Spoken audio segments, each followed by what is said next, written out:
So you're thinking about moving to the Salt Lake City area and you want to know some of the things you must know before moving here or some of the things that maybe would make you not want to move here. Well, in this video, I'm going to give you 9 things that you must know. And if you stay till the end, the 9th one is pretty shocking. I don't think you'll have guessed what the 9th one is. And here we go.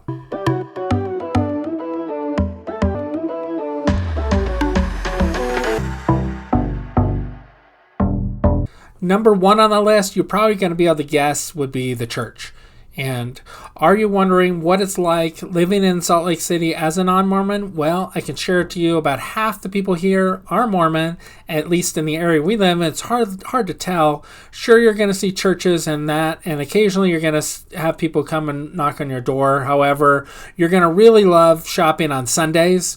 And that's because on Sunday, half of the people are going to church or half of the people aren't able to purchase anything. So when you go out and you go shopping, you're going to find that the stores aren't as busy as they are for sure on a Saturday. So we found we don't usually do any sort of grocery shopping on Saturdays here because there's just so many people out.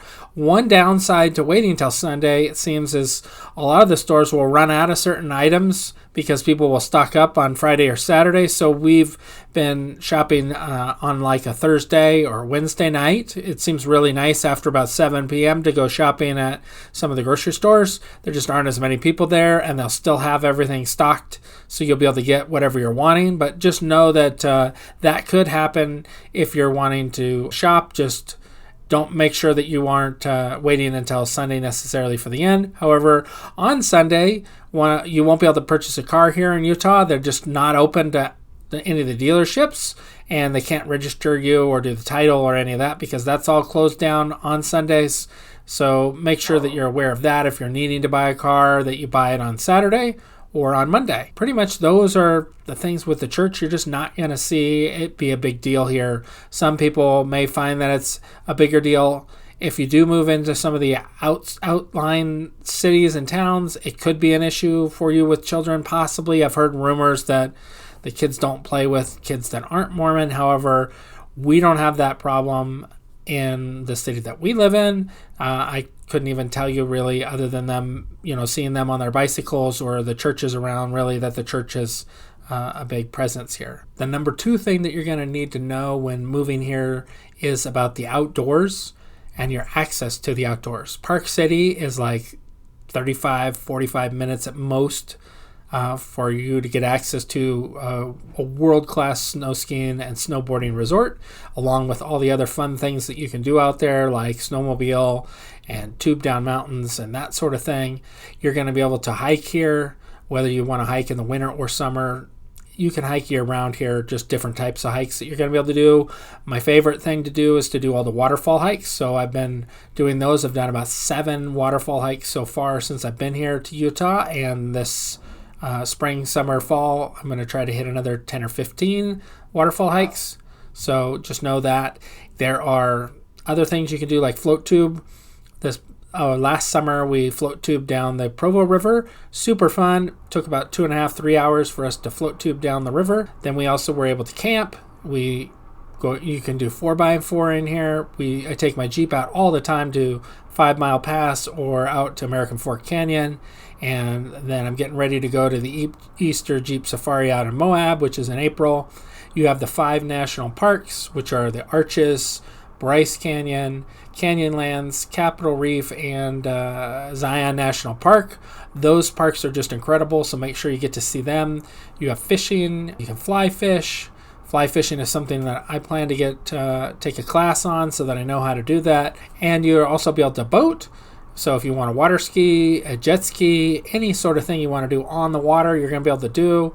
Pretty much anything you can do outdoors, you can do it in Utah. Number 3 would be the home prices and rents here in the Salt Lake City area. And while current rents are running somewhere between, $1,200 to over $3,000 a month, just depends on if you're wanting a studio apartment all the way up to a 5, 6, 7 bedroom home. These are going to vary based on your location and then how nice the home or apartment is in the complex.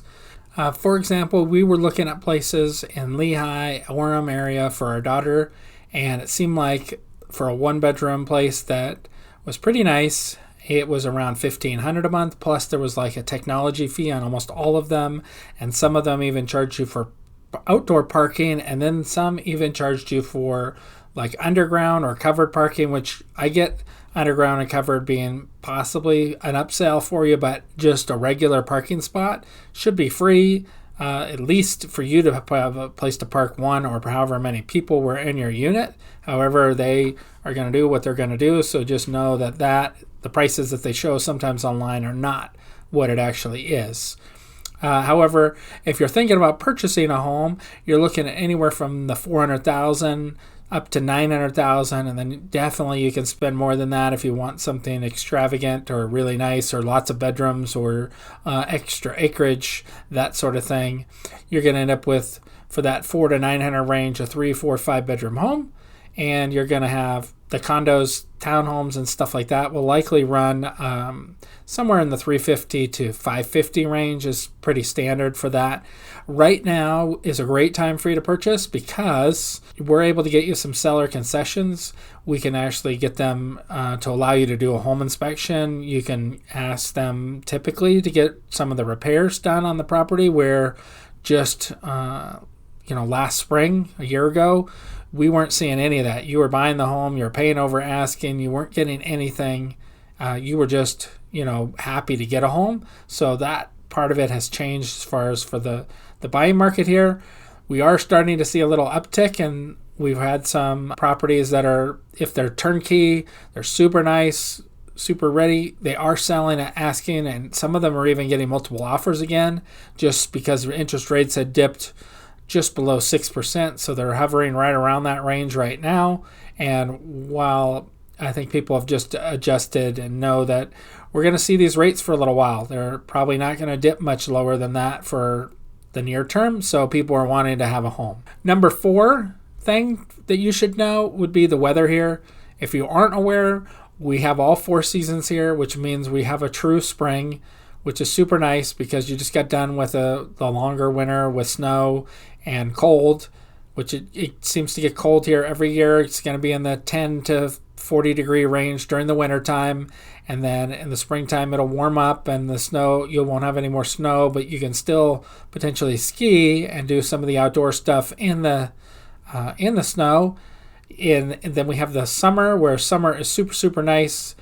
When we were tired of all the days ending shorter and it getting dark sooner and dark in the morning, it's super nice that we have daylight till like 10 p.m. at night. So you may work until 5 or 6, go home, grab a bite to eat, and then you can go hit a trail, go, mountain bike or go hike somewhere, or just actually be able to sit outside because it's not humid here, which is one of the things that I love about Utah. Coming from Tennessee, we hated the humidity. Didn't like to be outside in the afternoon. It was hot and muggy, and it was just gross. Where here, it's super nice to be outside. So having an outdoor space is awesome here for you to enjoy. We have a real fall. The leaves are pretty incredible here for what colors they change. They have some golden ones that are amazing. And during the holiday season, everybody goes up there to take their family portrait. So you'll probably do that at least once. We typically do the drive once a year just to drive through and see all the leaves and stuff like that to know what it's like, and it's super cool to see. And then we're into the winter time, and for that, by the time it gets done with summer, the first summer was much hotter, so we were looking forward to cooler temperatures. This winter, we seem to have gotten more snow, and it seems to be colder, which seems to be the case pretty much all over. I mean, there's some new thing coming out where Texas is going to get really cold again. So it just know that we have real summers, real winters, real spring, real fall. You're going to have all the seasons here. The wintertime does bring worse air quality here, so it's something you should take note of if you have asthma or some other condition with the air quality. I would recommend you visiting during the wintertime. Make sure it doesn't bother you. This year doesn't seem to be as bad as last year. Maybe all the snow causes that not to be as big of a deal. I don't know, but it's not as big as a problem with that I've seen with air quality this year over last year. And then one last little tidbit to mention. We had a lot of spiders this year in our house, so we will definitely be calling the pest control to come through and spray the outside and insides for whatever bugs that the spiders are going after. I don't know why they're with us, but we got to kill whatever they're going to eat. Next thing on the list is the liquor laws here. So Utah has the strictest or the second strictest liquor laws in the entire nation. The DUI limit here is 0.05, which I've heard it's basically maybe one drink, if that, an hour that you're able to have. I just recommend if you're going to be drinking and that you just take an Uber or Lyft home, so that way you don't end up with a problem here, because I don't think the police are very friendly with the DUI since it's so strict here. We have a state-run liquor store, so if you're looking for any of the good stuff, your Jack Daniels, your bourbons, whiskeys, anything above like a 5% alcohol level, wine you're going to have to get at the state-run liquor store, which isn't the greatest. It'd be nice if it was sold at the grocery store, but it's not. You can get normal beer, hard seltzers at the grocery stores or things like those. You definitely are not going to get wine at the grocery store. You're going to be going to the state-run liquor store for that. You're really not supposed to bring back other alcohol if you're going to be selling it or reselling it. However, I've heard you can bring a certain amount, like 5 liters of it, as long as it's for personal consumption back. But then I read somewhere else that you're not supposed to bring it back. So you just want to make sure that you do more research on that, since I'm not exactly sure based on what it is. There's this myth going around that you have to have a membership card for bars. That used to be in the past. You don't have to do that anymore. So that's cool. They do have something called the Iron Curtain here. So you won't see a bartender at the bar if you're going to eat in the bar, and they allow all ages in the bar. You're not going to see the bartender mix drinks. They're going to have to do that at least, I believe, 30 feet away from all minors. So like if you go to Chili's, for example, they do it just around the corner, and that way then everybody can eat in the bar, because I think they didn't want to limit their space. If they wanted it to be a bar and them to serve in the bar, then minors can't be in the bar area. So you'll see that it's a little bit different here than other states or where you're coming from possibly. But all in all, those are the liquor laws. They're pretty strict. Just know that ahead of time that the state-run liquor stores are going to be closed on Sundays and holidays, so you're going to have to get your stuff ahead of time. So just plan ahead. All right, so that was number 5, the alcohol. Number 6 is our schools. And according to everything that I've been able to read online from Great Schools, School Digger, those type of websites, we have really good schools here. As a parent who has 2 children in the public schools currently, they are fantastic. I have no complaints over the schooling. The education seems really nice. Their teachers seem like they actually care about the students. All in all, the schooling is great for my kids that are in middle school and high school. I also have another child that's going to university here, and she loves her school as well. So all 3 levels of schooling seems great. We went through elementary school last year, so we know that we didn't have any issues as far as elementary schools go either. But if you want to know the different ratings and whatnot about the schools, you're going to need to check that out online at, like I mentioned, either Great Schools or School Digger or whatever other website you want to use for your schooling. Know that some of their ratings here seem to be caused by the diversity levels of our schooling and the children that are there, and that's why we don't get 10 out of 10s like other places in the U.S. get 10 out of 10, because they're, have such and such diversity levels. But that seems to hurt us here. Number 7 is the grid system. And the grid system is like how they label the streets here. So if you're coming from somewhere where all the streets are named names, like Smith Boulevard or something like that, know that here in Utah, most of the streets are going to be numbers, and that's why they have a grid. So it'll be like 11,400 south by 4,000 east or whatever for you to get around. For one of my favorite places to visit is Shields, and that's in Sandy. And that's a super cool sporting goods store, giant store. It has like a Ferris wheel inside. You can just walk around for over an hour at the different things, but we'll get a lot of our fishing gear there, and we've gotten some of that. I got my hiking shoes there as well, but it's located at 11,400, and then it's at State Street. So State Street is one of the streets that runs all the way from, I think, down there all the way up into Salt Lake City. It has tons and tons of different businesses on it. you should definitely just drive it once, just so you know. Sunday would possibly be a good day to drive since there will be less people out, and that would let you see all the different businesses that are on it. But I recommend that you drive State Street at least once, so you can get an idea of that. But the grid system, I hate it.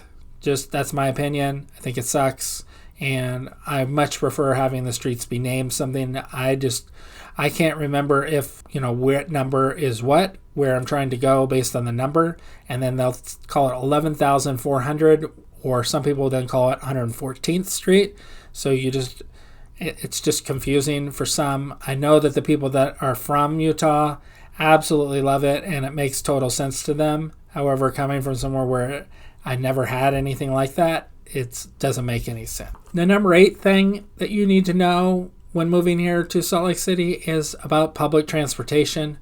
And the public transportation here, I think, is pretty awesome. We have the track system, which is like a light rail system. It has 3 lines: the red, the blue, the green line. The red line runs from South Jordan, which is the Daybreak community, all the way up into Salt Lake City, and then I believe it ends at the University of Utah, which is pretty cool. The blue line runs from Draper all the way to downtown, and then the green line runs from West Valley-ish area around to Salt Lake City, and then I think it runs out to the airport. So if you wanted to get to the airport from, say, South Jordan, you're probably going to take the red line and then get on the green line, wherever that meshes, and you just look at the map system.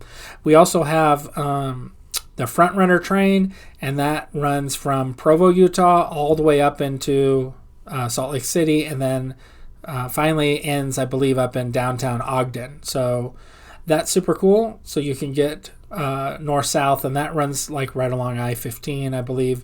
But you'll be able to get up and down and around, basically, as long as you're not going further south than, Provo or even Spanish Fork. You probably in Spanish Fork could just take one of the buses. But they also have the UTA bus system to get you around, so you can take the bus system in between the different cities and then use that to get onto the light rail systems or the Front Runner and to get around.